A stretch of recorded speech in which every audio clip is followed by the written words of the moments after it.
Welcome to the Command Share, brought to you by Star City Games.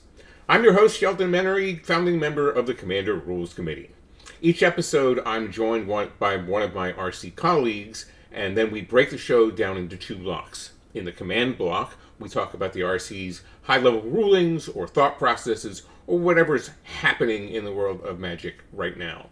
Then, in the Chair block, we sit down, lean back, and talk about the cards, the tech, and all the fun that we like to have for the kind of games that the RC likes to bring to Magic. Today, I'm joined by fellow RC member Scott Larabee. Scott, have a seat in the Command Chair. I am amazing. How about you? It's supposed to be. So for all the new folks, why don't you refresh them on your Commander resume? So my Commander resume. Well, first of all, I blame you for getting me into this crazy format. It was at Pro Tour Atlanta 2005. I was getting ready to go to dinner, and I saw a whole group of judges start to rearrange tables, and I'm like, what's going on? I got to go see why this is happening. And they said, we're going to play this game. And I went, oh, okay. What is it? And they told me, and I said, okay, great. I go to dinner. 3 months later, I'm at Pro Tour Philly. I see the same thing happening, and I decide that I'm going to stick around and see what's going on. Talk to you and Geese and a whole bunch of people throughout the game as I watched it, and by the end of that game, I was hooked. I was ready to play. Yeah. And the next time we got together, I played. Skip ahead 3 years. Some friends of mine named Gavin and Toby and Sheldon asked me to join the Rules Committee, and here we are today. Here we are. Yeah. Sweet. And in your normal life, when you're not on the Commander Rules Committee, what do you do? I work at Wizards of the Coast in the esports department,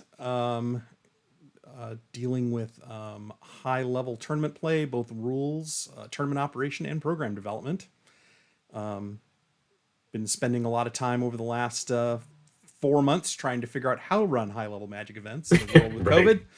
And since I can't play paper Commander anymore, which I would normally do weekly at a local game store or down at your house when I come to visit all the time, I have turned to playing paper Commander over streaming on Olivia's channel and on the RC channel and as guest on other people's streams. Man, I note it as significant that you listed Olivia's channel before our own. It's the first place I did it. Me too. She bugged me way more than you did. Right. All right, so why don't you give us some music that these folks should be listening to while they're putting their decks together? All right. Well, as I tell people all the time, my music tastes are very wide, but not very deep. So my things I tend to listen to while I'm building or playing decks are U2. You're in my favorite, the folks from Canada called Rush. Pink Floyd, Peter Gabriel, Leonard Cohen, a variety of 80s goth music, Johnny Cash, Coldplay, and I mean recently I've gotten into like country music. Actually, I saw the Ken Burns country music documentary on PBS, and I became intrigued with early country music. So I'm working my way through a lot of that. Yeah, I need to watch the country documentary as well. I'm a big Ken Burns fan. I haven't even watched the jazz documentary, so I'm really behind on my music docs. Yeah, no, the jazz documentary is good. I mean, Ken Burns, his stuff is all good. Yeah. The worst Ken Burns is better than 90% of documentaries out there. So, all right, let's move into the command block. Being a core set 2021 doesn't have any new mechanics, but the release date does coincide with a big mechanical update for Commander with the change to death triggers. Now, you and I don't need to spend too much time on that since Toby and I delved into the mechanical details in the last episode, but what's your quick change on the take? I love it so far. I mean, I played a new Elender deck the other night on the stream, and I think I was able to make 48 1/1 life-linking vampires because of this rule change. So how do you think, I mean, it's pretty much a vampire tribal deck. So do you think that the Elendra makes it win or makes it win more? What I think it does is it makes the effect more repeatable. Mm-hmm. So, I mean, the way I built the deck, you could build it without this change. The problem is you'd have to leave Elendra in the graveyard and then figure out a way to get her back out of the graveyard. With Grappling claws, man. right, with the new one, I don't have to worry about it. It goes to the graveyard, and then the trigger goes off, and then I can move it to the command zone and recast her. So I would say it's made it more efficient. Right. Yeah, I mean it was a thing that we knew as we were playing that game, that we simply knew we just had to deal with because it was going to happen. So our best bet was to find ways to not let you get a lot of counters, or or whatever it was. But I think when you created that big pile of them, and the vampires still don't fly, which is good. I don't know. Vampires should fly. I have a guy in that deck that'll make them all fly. It's the one where you play with the top card revealed, and if it's black, all your vampires get +2/+1 in flying. Vampire Nocturnus. Yep. Yeah, he's in there. Yeah, Vampire Nocturnus is saucy. Right, and the deck is black-white, but I think there's like literally 10 white mana symbols in the whole deck. It's very, very light on white. I had a lot of trouble trying to figure out exactly, I don't think I've ever built a 2-color deck with a ratio like that. So I was a little like, how many basic planes do I put in? I mean, I've got a lot of other ones that were white. I think at the end of the day, I think I need none. I actually don't think I need any basic planes in that deck. But yeah, it was a quick build on the deck. I mean, we said we were going to run deck. We wanted to build decks that do this. It's very, I mean, I made the deck fairly linear. I mean, it'll hold up on its own. It's full of a whole bunch of vampires that do interesting things, but I really wanted to build it to take advantage of Elenda and her ability. And so, that's the way I built it. That first game we played, it went off very nicely. So, So one of the other changes we've seen for Core Set 2021 is adoption of the word mill as a keyword. It's the way people have been talking about it for a long time, 20 plus years maybe. So what's your take there? I mean, I'm pretty happy with that. It's not part of what I do at Wizards to help name keyword mechanics. But I think I've heard the story about why they ended up going that way. They tried for a while to try and come up with something and just decided, you know what, mill seems pretty good. Let's just go with it. And that way we don't have everybody calling it mill anyway. Right.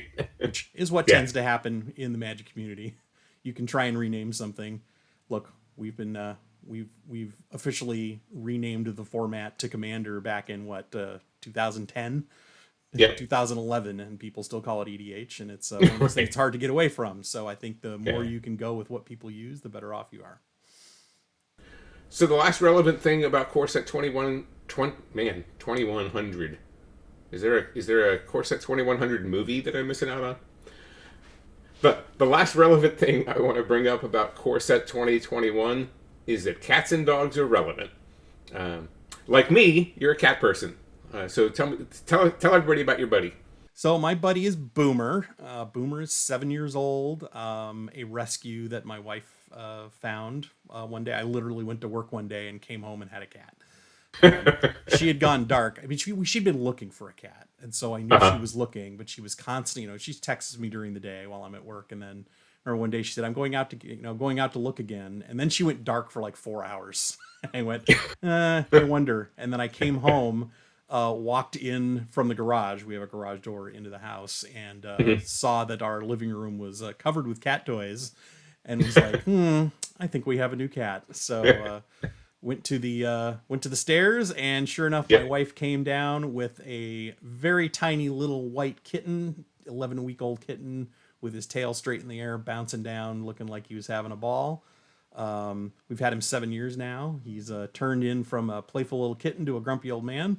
But who likes to sleep all day when it's light out, and then keep us awake all night, like cats are wont to do. Yeah, really.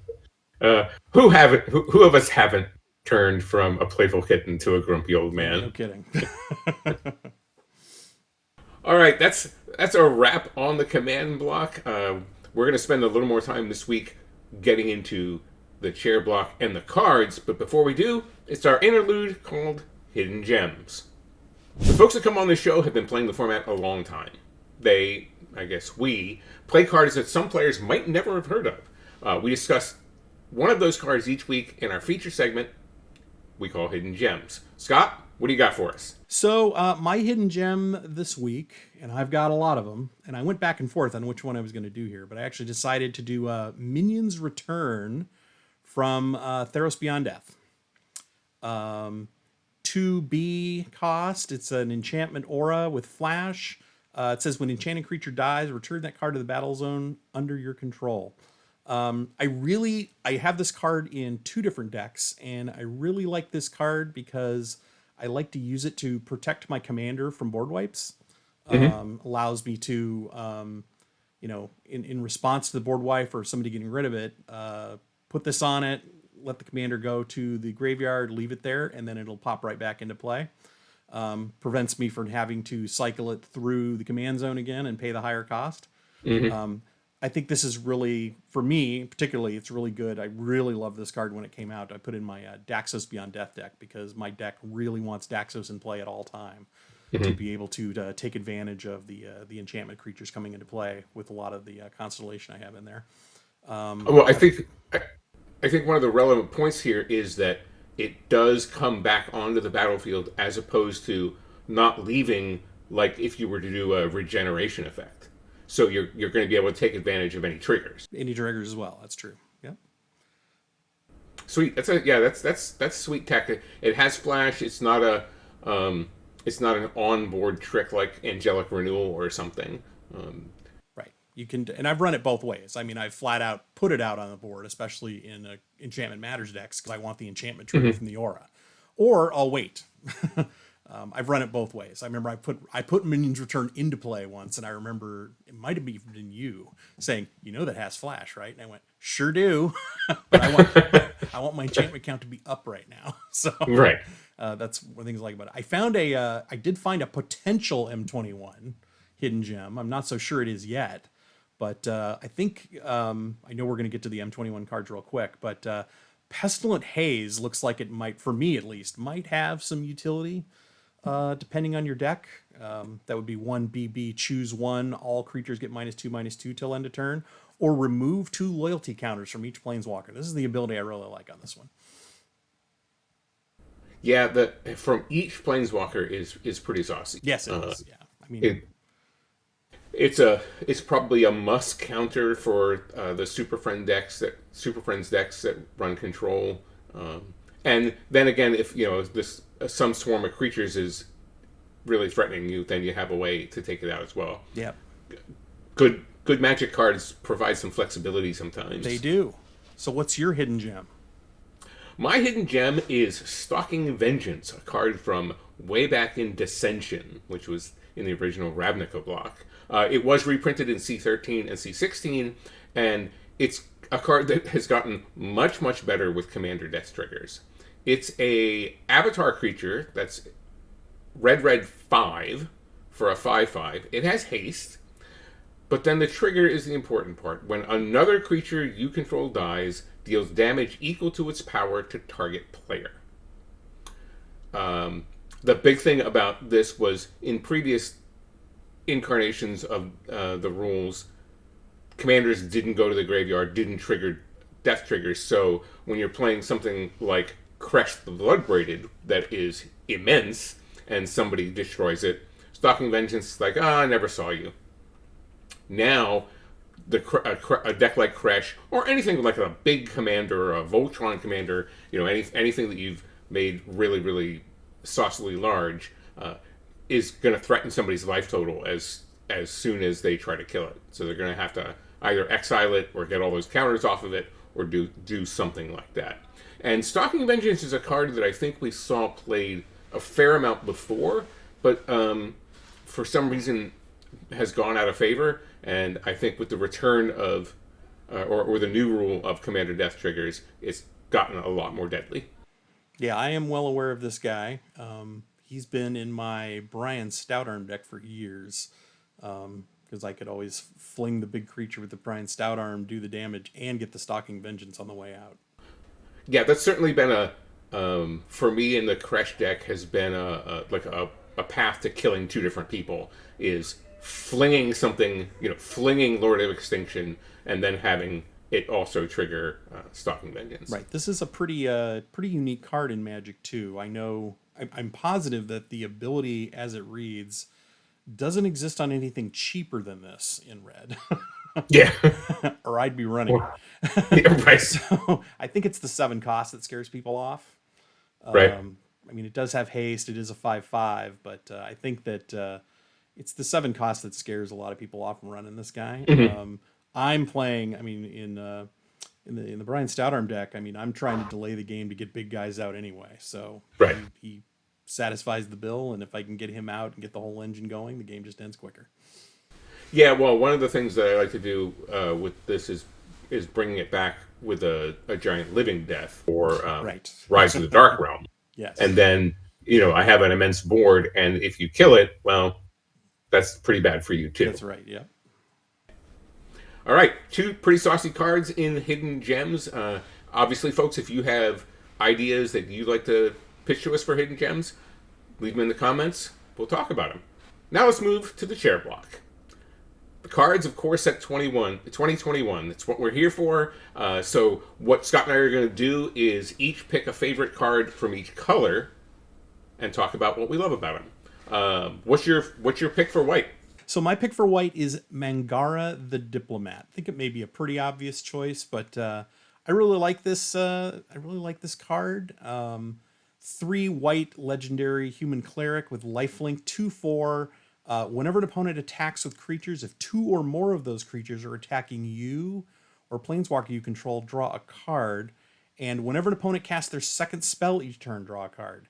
This is a really interesting white tax card, a design that white's been going in a lot more recently, which is, punishes people for doing more things like drawing cards. And I like the being attacked with 2 or more creatures to let you draw the card. And I also like, a little bit of punishment for those people that want to, draw 2, 3, 4 cards a turn. Yeah, I'm a fan of this card as well. I think it was one of my top 3 in my set review, and it just it's not particularly offensive. It's not like one of those cards that people go, I'm going to need to kill that right away. Right. But it's going to provide you this incremental value that, okay, maybe it points attacks in another direction. It's like, well, I don't want Scott to draw a card. I'm going to attack Gavin instead. And I think that the sort of subtlety of that is things that some folks might miss. That this is not an off the top rope kind of card. No, it isn't. Not an off the top rope. It's got a little bit of a body on it. I like the 4 toughness. Tends to keep it around a little bit longer. I could. I looked at this card and thought mono white, take advantage of all the white taxing deck. Just kind of sit there and let people do their thing and maybe attack you, maybe not. Build up into something big and swing big for wins. But I don't know. I don't have a deck that I think I'm going to put this in now, but it's something I'm thinking about building around at some point.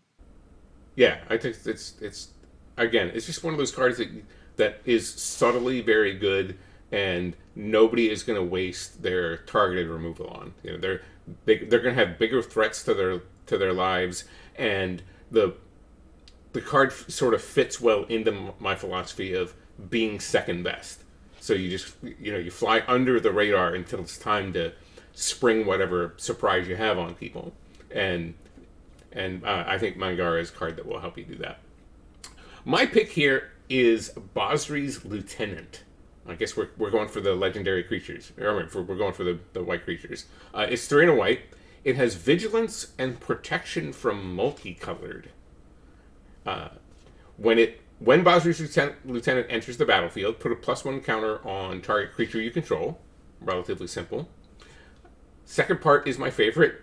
When Basri's Lieutenant or another creature you control dies, if it had a +1 counter on it, create a 2/2 white knight creature token with vigilance. I like playing creatures, and I know that in Commander games that creatures sometimes get nuked. So when they do, it's nice to have a way of rebuilding your board state. I would also say that if you're playing white, you probably have a very easy way to put +1/+1 counters on things. You have quite a few good ways of putting +1/+1 counters. This card seems like can get out of control really quickly. Right. I mean, if you certainly have. Well, I mean, think about the fact that you're in white and you have cards like a number of the different Ajani's, which will put +1 counters on all the creatures you control. Uh, there's stuff like Juniper Order Ranger that when a creature ETBs, put a counter on Juniper Order Ranger and the new creature. So the fact that you just make everything you have +1/+1 counters on it, and one of the other big things here is that it doesn't say when a non-token creature dies. I was going to mention that it does not say non-token; it says another creature. Yeah, you just spin up your creatures if you're playing tokens with your Elspeth strategies or whatever. Again, you just get something to rebuild your board, and guess what? You can put +1 counters on your knights and get more and more and more and more. Here's a couple of cards on the high end of the spectrum: Cathar's Crusade and Anointed Procession. Yeah, there you go. This thing can get out of control quick. Yeah, I was going to say those are almost the exact words that I was going to use. Can get pretty silly pretty quick. Bosri's Lieutenant. And, Bosri's the new Planeswalker in the set, is a new sort of face that they brought into the storyline. Yes. I think that I would choose to play the Lieutenant over the Planeswalker. Interesting. Yeah. Time will tell, though. Let's move into blue. What do you got for us? Well, to the surprise of no one who knows me well, Wizards decided to give me a new Kraken. So my choice in blue is Tolarian Kraken. 4 blue creature Kraken. 4/6 on the body. Whenever you draw a card, you may pay 1. If you do, you may tap or untap target creature. This guy is going to go right into my Arixmethes deck with the Krakens, Leviathans, Octopuses, and Serpents theme. I'm already drawn a fair number of cards in this deck. I'm already wanting to tap and untap creatures to make room, to kind of clear the way for my big boys to come through. Mm-hmm. This card is a godsend, and oh, by the way, it's uncommon. Yeah. Go figure. I can't wait to run this guy. Well, it lets you use Arixmethes for mana to cast something. Yep.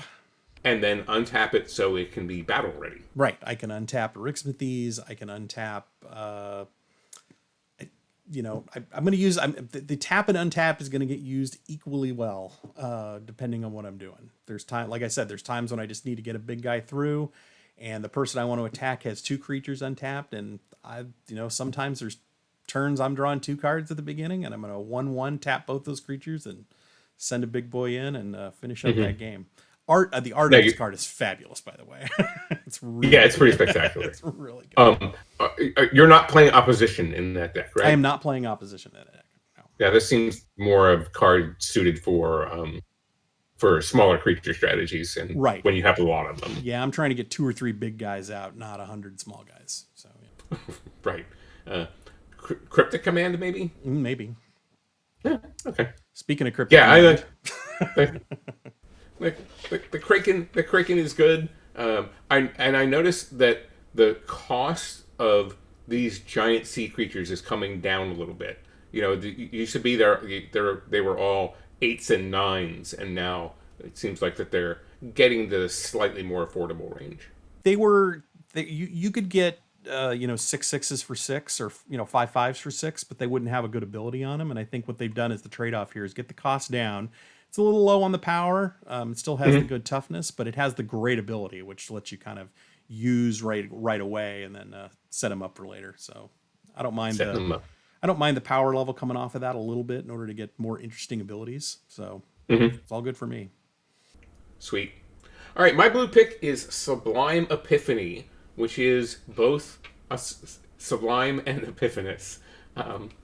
I called it recently Cryptic Command on steroids because it's a 4 blue instant, and you can choose 1 or more modes: counter target spell, counter target activated or triggered ability, return target non-land permanent to its owner's hand, create a token that's a copy of target creature you control, and target player draws a card. I think the times that we'll see all 5 modes used unusual, but nearly every time we'll see 4 of them. Yeah. You're not going to have to pick and choose like with Cryptic Command. You can do lots of stuff with this card, and it's appropriately costed. I mean, it's funny that the card that you picked here was 4 blue, and as was mine, and we have a sort of broad range of effects.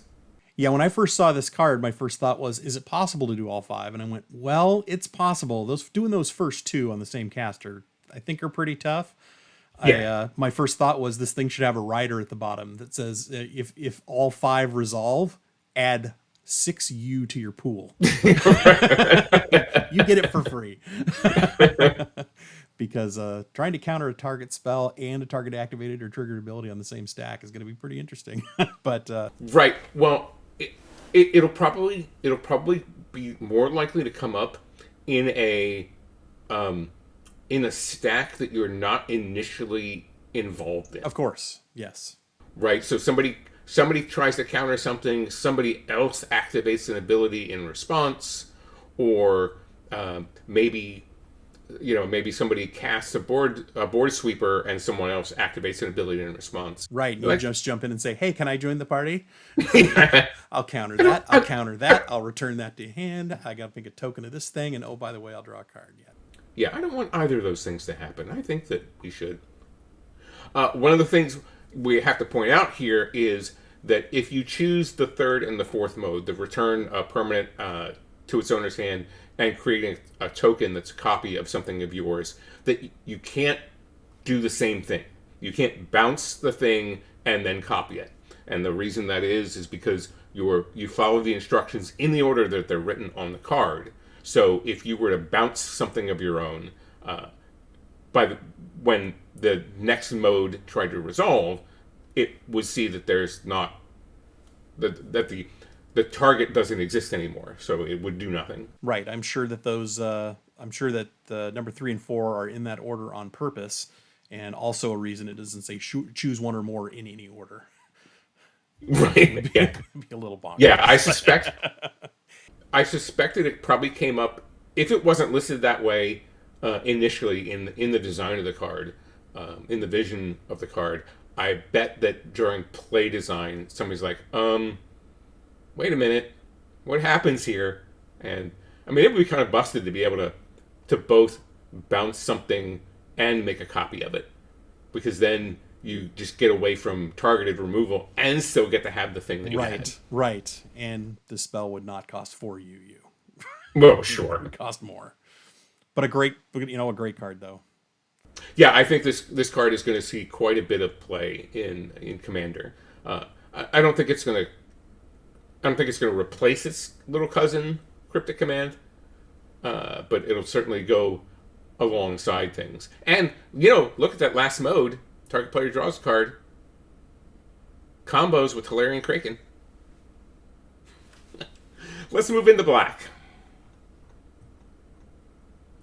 Your black choice is? So my black choice is a little unusual compared to some of the other reviews of sets I've seen. I'm choosing Hooded Blightfang. Hooded Blightfang 2B Snake, 1/4 with Death Touch. Whenever a creature you control with Death Touch attacks, each opponent loses 1 life and you gain 1 life. Whenever a creature you control with Death Touch deals damage to a Planeswalker, destroy that Planeswalker. And that last ability is why I like this card. This guy is going to go in my Ninjas deck. My Ninjas deck, I've been trying to work in a sub-theme of Death Touch for a while as a means to try and have people not block my stuff. And if they do block it, they lose their guy. And I just like this guy. I like the stats. I like what he does. I am, Orzhov player. I like the each opponent loses 1 life, you gain 1 life abilities on everything. I like to slowly bleed people to death when I play black. This guy fills a lot of bills. Well, I'm a fan of the Hell Rider model of when you attack something, it hurts before the damage ever happens. And Hooded Blightfang certainly, Stormherd kill you. Uh, there's a there was another one in one of the middle blocks somewhere that was, I think you lose 2 life, and I'm like, just play this, just like you said, slowly bleed, slowly bleed, slowly bleed, and the fact that you gain the life as well helps you out on the back end. Absolutely. Um, And then the second ability, taking out the planeswalkers, and one damage to the planeswalkers enough to take out the whole thing. I think is going to be really interesting to see what people can do with this. I think it's going to be really good in green black decks that run a lot. They're going to run a lot of Death Touch anyway. mhm. A lot of green black decks. They're snake themed decks. I think there's a lot going on here. Yeah, and you can even play it with what's the one that copies the abilities of everything that's in the graveyard. So Yeah, just have it keep coming. yeah, Yeah, yeah. I This like guy's Hooded Blightfang. It's certainly up on my list in the black cards. What do you got? I'm gonna go with now. Obviously, um, anybody who knows me knows that Veto might be the card that I would have chosen here, but I'm actually gonna go with Gourmand. The the terrible pun aside, You love it. uh, I know how you um, feel about puns, but I know you love this one. there are 2 geniuses in the world, Willie Mays and Willie Shakespeare, and only the latter should be able to make puns. So Gourmand is a black and 4 for a 5/5 demon. As an additional cost to cast the spell, you sacrifice a creature. It's got flying and trample, and when it enters the battlefield, each opponent sacrifices a creature. Now this is relevant because you're playing it in it's black, so you're playing it in strategies that already take advantage of the fact that you sacrifice creatures. So that any of a million things happen, even if you're playing with the hidden gem Stalking Vengeance, and then you get a big 5/5. You get a chunky 5/5 flyer on the back end. That's a demon, plays into your demon strategies. There's the morbid demon that if a creature died this turn, you can destroy something else. So there are a lot of things that play off of Gourmand. The other thing is, since you're playing black, you're probably going to recurve this somehow. So if you play Zombify or Vigor Mortis or something, and it comes back into the battlefield, you get the effect again. You get the triggered ability of everybody else sacrificing a creature, and you haven't had to sacrifice a creature of your own. Right, because it's only on the casting that you have to sacrifice the creature. Right. Yes. No, this guy fits very well in the demon pantheon. There's a lot of 5/5 demons for 6 that fly and even have trample. But wow, this guy's got some good abilities on him. Black wants to take advantage of. When I play black, it's usually never a problem that I want to sacrifice one of my own creatures, and I certainly want you to sacrifice yours. Well, you've got your Blood Artist triggers and things like that. So yeah, you Zulaport Cutthroats, and you just have things. And remember, if you're sacrificing your commander, it's going to trigger those Die's abilities. It's going to trigger Die's abilities now. That's right. But yeah, I don't know. I love this card, but it makes me a little nostalgic for the days when demons actually hurt you. Like, there was a creature to put him in play. The pain is there. There used to be sort of the adrenaline thrill of playing demons that you never knew if they were going to come back and bite you or not. The 21st century demons, they're not actually your enemies. No, they're really your friends. They are your friends. And they will definitely get you to where you're going. Absolutely. All right, two sweet picks in black. Let's move on to red. Mm-hmm. Hit us. So I got 2 picks for red, but the first pick is Terror of the Peaks. This is my favorite card in M21. Having not actually played with them, but actually having read through the set. Terror of the Sure. Peaks, absolutely my favorite card. 3 red dragon flying 5/4 spells your opponent's cast that target Terror of the Peaks cost an additional 3 life to cast. When another creature enters the battlefield under your control, Terror of the Peaks deals damage equal to that creature's power to any target. This guy is going in both red decks that I have right now. Brian Stoutarm and OG Marchesa. Both of them have sub themes of things coming into play. This is Warstorm Surge on a Warstorm Surge on a stick. It's got a nice big body for Brian Stoutarm to fling around. 5/4 flyers for 5 all by themselves are good. This guy's a winner. I 100% agree with you. It was actually my pick before you and I started talking about what we were going to pick from this, and it's just like you said, the thing that I seized on right away was the Warstorm Surge. Again, I hate to keep singing the same song, but you just living death and you just kill somebody before you ever start attacking. What's the undying one? Flayer the Hatebound. Flayer the Hatebound, yep. And you sacrifice something to your gourmand, and then undying it back in, and boom, more damage. Boom Tube, certainly, Lord of Extinction, just straight up can kill a guy. Gets a life total to 0 pretty fast. Sure does. And it's a dragon, so you put it in your tribal deck, you put it in your theme decks. Good value at red 3. Yes, for me, that's a really nice rate. I did have a second one I wanted to bring. This guy is so obviously good. I wanted to mention a second one. My honorable mention on here is Gadrak the Crown Scourge. 2 and a red for a legendary creature dragon flying. Gadrak the Crown Scourge can't attack unless you control 4 or more artifacts. But at the beginning of your end step, create a treasure token for each non-token creature that died this turn. I think this guy's a sleeper in red. I think he's going to be really good. A lot of red decks are artifact based. 5/4 flyers for 3 mana don't come along every day. And red, if red is doing its killing correctly and killing non-token creatures, you're not going to have a problem to keep creating those treasure tokens. Right.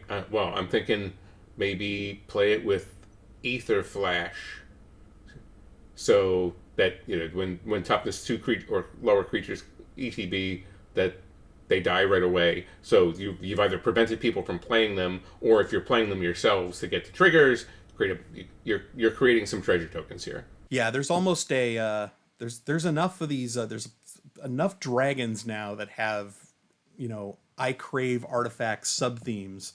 You can start to build your Smog and his brothers theme deck for dragons in Commander. Yeah, it's certainly Gadrak is a long way from Covetous Dragon, right? It's lean on the mana cost, and it will do something. And obviously, you're just going to build around the impact as well. Whether you're using those treasures to sacrifice for mana, or just going to try to win a game with Revel in Riches. Yes, that's what I was thinking. So I'm going to combine Terror of the Peaks with my choice, Fiery Emancipation. It's an enchantment for 3 red, and if a source you control would deal damage to a permanent or player, it deals triple that instead. We're in the year of tripling things. We certainly are. With Nyx Bloom Ancient. Fire Emancipation is going to get people dead pretty quickly. Sure is. Think about Terror of the Peaks. You have anything, and you play just mid-range creature, 4 power, 5 power creature, boom, deals 15 damage. No, I know. This card is only 1 mana greater than Gratuitous Violence. Yeah. It's now apparently little cousin. Right. I mean, Gratuitous Violence was a triple R2 for double. This is 1 more mana to get triple. It is a whole new era we live in when it Yeah. comes to cards being able, when doubled cards have become tripled cards and they don't cost triple mana. Right. This is going to be a huge target for the disenchants when it comes out. I like the 3 red. I like that it's not very splashable. You got to commit if you're going to do this. This is probably also going to get jammed into my Brian Stoutarm deck along with Gratuitous Violence, because why not run both? Yeah, I think that you make a pretty relevant point. It's not splashable. Where Warstorm Surge, you can slip into any deck that just has a little bit of red in it. Yes. My one concern here is one of the concerns that I have with Core Set 2021 overall, and that's power creep. And my concern with power creep isn't just that cards are better for less or not as expensive for more than they used to be. It's that I'm worried that designers are painting themselves into a corner by making things slightly too good.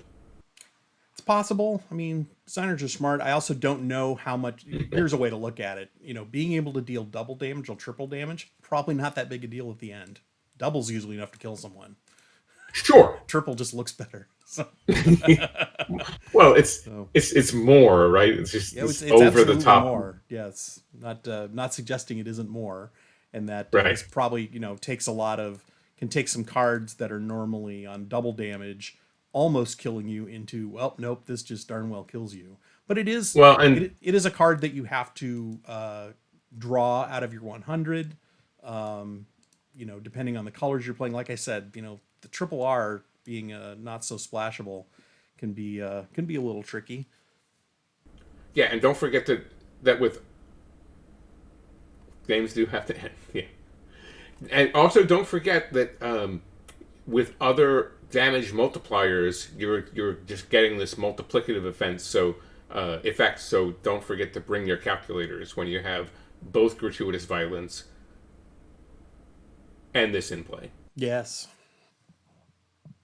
All right, let's move on to green. Everyone's favorite color that I think was underplayed a little bit in Core Set 2021, which is fine with me, because green historically just keeps getting the best stuff, and I'm happy to see that other colors in Core Set 2021 got some goodies. Which is yours? Well, you say that, but I'm going to pick Garrick's Uprising, because for an uncommon enchantment at 2 and 1 green, this thing does a lot of work. Enchantment: when Garrick's Uprising enters the battlefield, if you control a creature with power 4 or greater, draw a card. What green deck can't do that? Creatures you control have trample. What green deck doesn't want to have trample? And whenever a creature with power 4 or greater enters the battlefield under your control, draw a card. This has 3 really great abilities for 3 mana. Card is probably going straight into my Erixanthes deck, replacing one of the other cards. I have other green enchantments that do what the first ability does and what the third ability does, and I'm pretty sure I don't need them all now. I could just take one of those out, put this one in, and I'm pretty happy to run this card. This card is bonkers for green. I agree. Nice to see it uncommon. Nice to see it the low cost. Going to see this card a lot in Commander, I think. Yeah, the first ability and the third ability are the sort of the splashy ones. The middle ability of giving all your creatures trample is one that, again, is going to reduce life totals pretty quickly. And it's going to be underlooked by a lot of people. You watch. People are going to play this thinking about the first and the third one. Forget that all the creatures have trample. They're just going to flat out forget about it. Yeah. Well, I mean, every time I build a deck that has creatures that want to get into the red zone, I think about, okay, how do I get them all trampled? Do I play Nylea? Do I play the Kessig Wolfrun? Whatever there is to get trample. And this is just in such an inexpensive package that again, people have lots of good enchantments. So are people going to target this with their one-off removal? If they're smart, they will. No kidding. But I think it's another one that's going to just fly a little bit under the radar, and folks are going to miss how deadly it can be. Yeah, I mean, even the art tells you which decks to play it in. It's got some dinosaurs there. It's got a big Garrick there. It's it gives you all the hints you need to go. Oh, do you have a dinosaur deck? Probably want to run this card. It's right there. Brilliant art direction. Love it. Yeah, exactly. Well, I'm going to harken back for my card to something we talked about earlier, and that's cats. My favorite green card is Feline Sovereign for 2 and a green for a 2/3 cat. Other cats you control get +1/+1 and have protection from dogs, which of course they should. Big thing is, whenever one or more cats you control deal combat damage to a player, destroy up to one target artifact or enchantment that player controls. This card for me is all about the art and the cat knocking the artifact off of the table. Because you and I know that's one of the things that cats do. Yes, and I suspect we have a lot of cat lovers on our creative team. Yeah. And they had a ball making this set. Yeah, this card is really good. Yeah.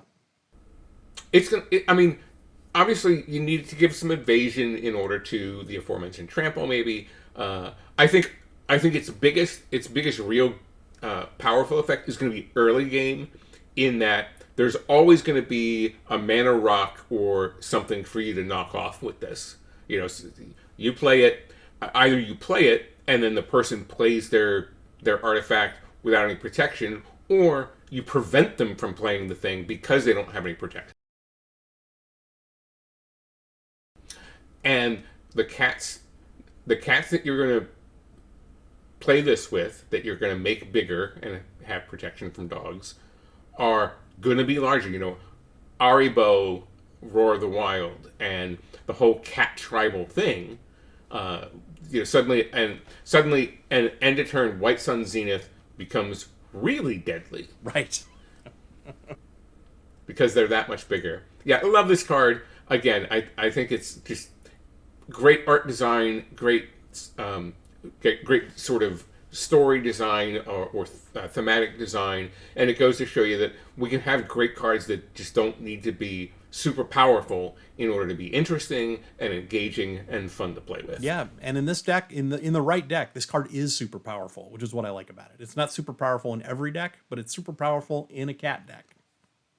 Yeah, because it's not just that the Feline Sovereign will trigger the ability. It's one of those bigger things, or one of those things with evasion that you're probably playing with your huge equipment, right, or whatever is gonna be able to knock things off the table. Knock things off the table. I love it. I'm gonna call it that from now on. Whenever it happens, it didn't destroy the artifact. It knocked it off the table. It's perfect. And it looked you in the eye while it was doing it. Yes, it did. It just stared at you and dared you to stop. Yep.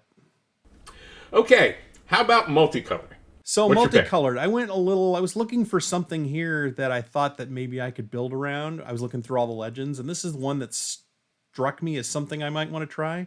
It's Nyambi, Esteemed Speaker, white, blue, so 2 casting cost, legendary creature, human cleric with flash. When Nyambi, Esteemed Speaker, enters the battlefield, you may return another target creature you control to its owner's hand. If you do, gain life equal to that creature's converted mana cost. Second ability, 1 white, blue tap, discard a legendary card, draw 2 cards. There's got to be something here we can do. Right. I'm thinking all legendary deck might be a way to go with this one. In white and blue, there's going to be a lot of, blue, white, there's going to be a lot of artifacts that you can run, legendary artifacts, lots of interesting legendary creatures. I'm sure there's some legendary spells from Dominaria that we can put in here. This is just one I want to kind of try and build around and see what I can do with it. Taking advantage, maybe taking advantage of the life gain, taking advantage of creatures that have effects when they come into play. discarding legendary cards, put in something to get them back. I'm pretty sure there's a cyclical engine you can build with this. Haven't dug into it too deeply yet, but this is one I want to try. The certainly the 2 cost had me sit up and go, ooh, a 2 cost commander. What can you do with this? Yeah, well, white certainly has enough recursion effects. If you're playing with Ray of Dawnbringer, or Amaria Shepherd, or Amaria the Sky Ruin, you're bringing things back, and you're getting them for way less cost than you would be if you tried to cast them. So yeah, I agree with you that there's probably some really cool recursion engine here. Add this to a deck in which you're playing black. Jam this into an Esper deck, and you might really be able to get some big mileage out of it. But I agree with you. The 2 mana cost is exactly what caught my eye as well.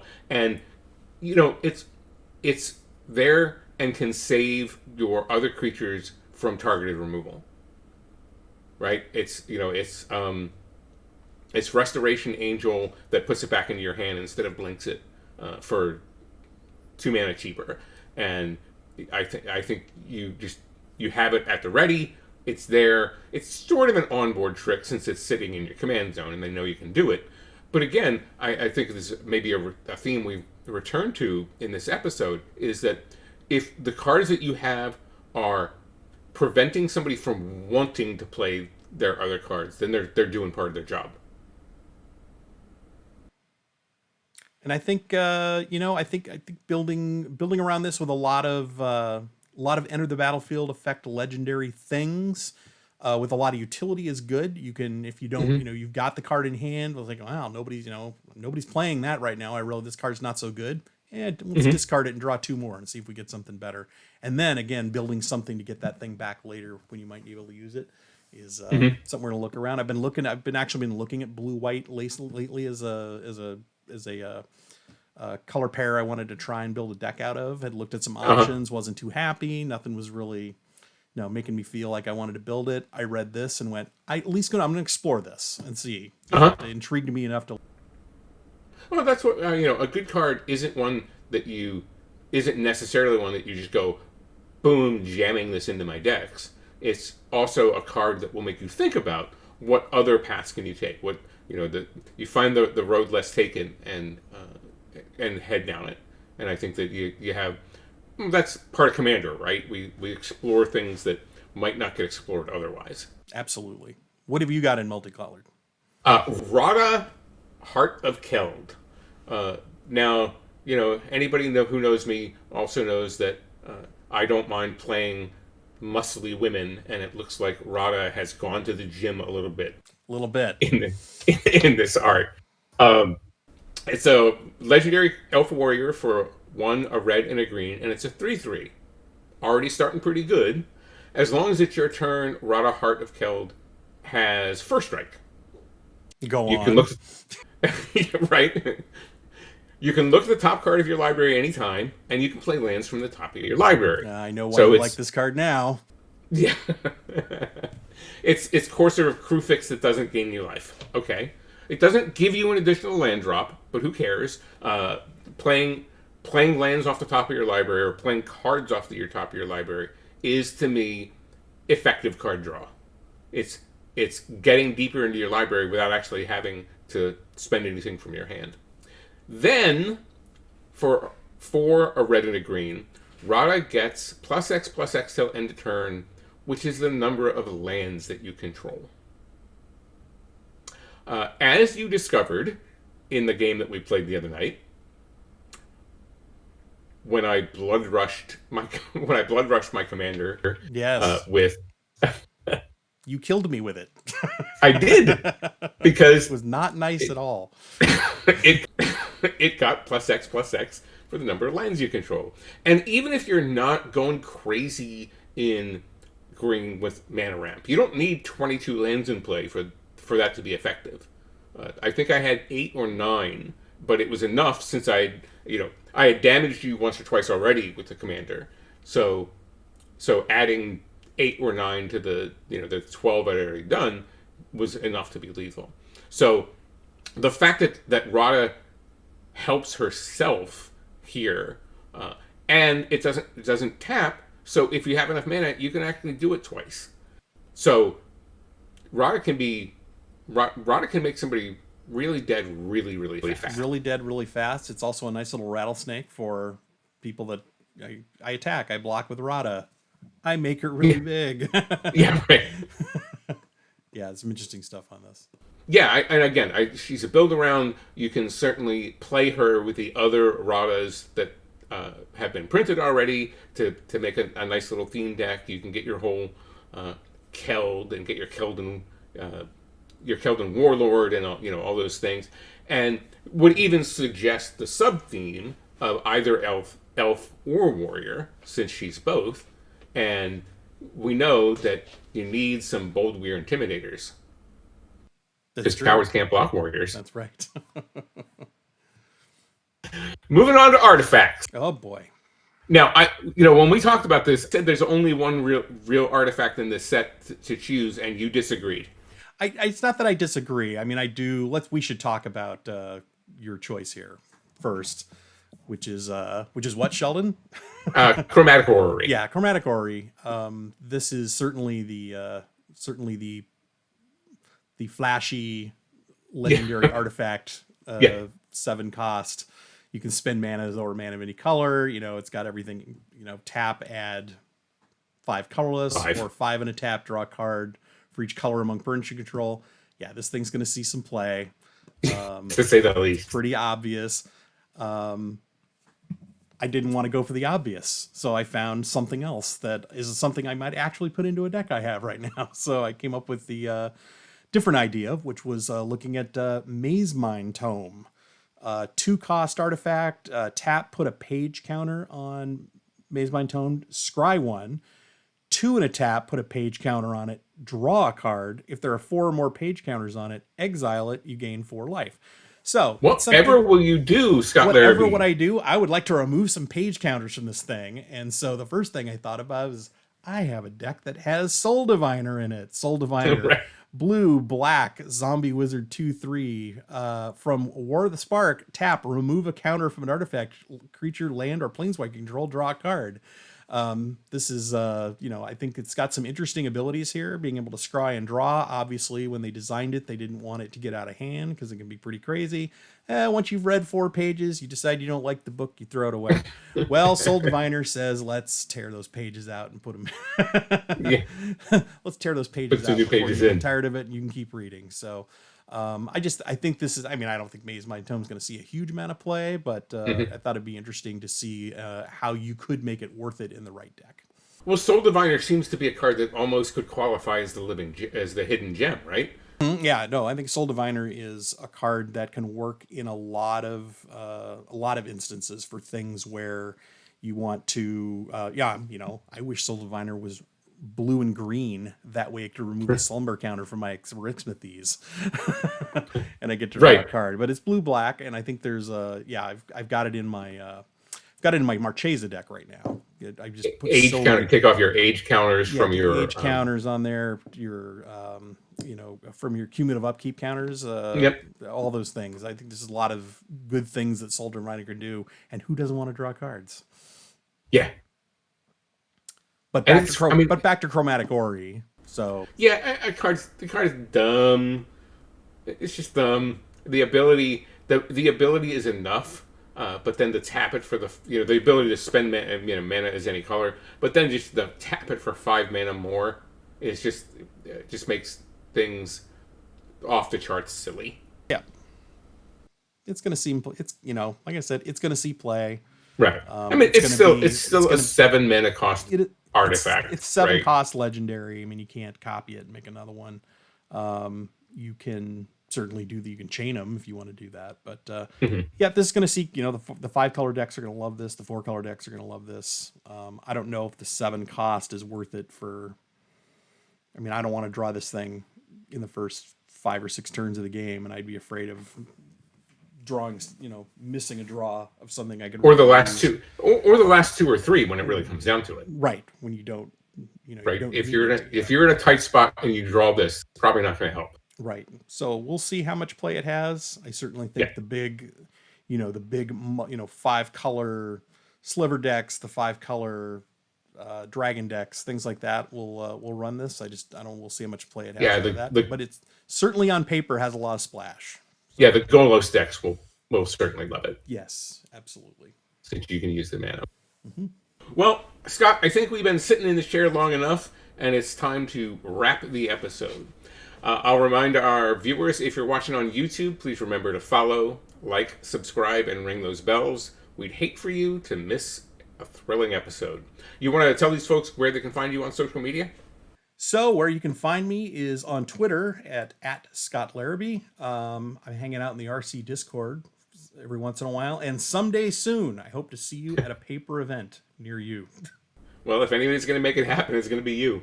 Well, we got a disease we got to get rid of first, but I can't wait until we can all get back together and bring the gathering back into Magic Gathering. I agree with you 100%. So I'm on Twitter and Facebook by my name, Sheldon Menery. Please tune into my other show, Commander Community, with co-host Anthony Alongi every Monday right here on Star City Games and YouTube.